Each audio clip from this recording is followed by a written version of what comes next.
ఘటన శరీరంలో బ్యాక్టీరియా వంటి సూక్ష్మక్రిములు ప్రవేశించడం వలన వ్యాధి వ్యాపించినప్పుడు ఆ పరిస్థితిని ఎదుర్కొనడానికి మందుల రూపంలో శరీరంలోనికి పంపే రసాయన పదార్థాన్ని యాంటీబయాటిక్ అంటారు.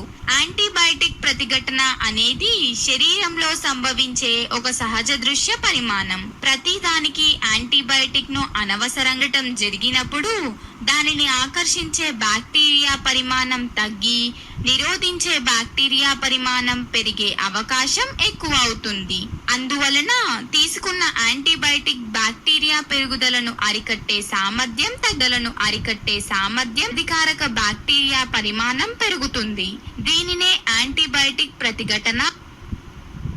సొంత వైద్యం చేసుకోవడం, విచక్షణారహితంగా యాంటీబయాటిక్స్ ను వాడటం, యాంటీబయాటిక్ ఎన్ని రోజులు తీసుకోవాలో అన్ని రోజులు తీసుకోకుండా అసంపూర్తిగా వదిలివేయటం, వ్యవసాయంలో కూడా విపరీతంగా యాంటీబయాటిక్స్ ను వాడటం, ప్రపంచంలో ఉత్పత్తి అయ్యే యాంటీబయాటిక్స్ లో 50% వ్యవసాయంలోనే వాడుతున్నారని అంచనా.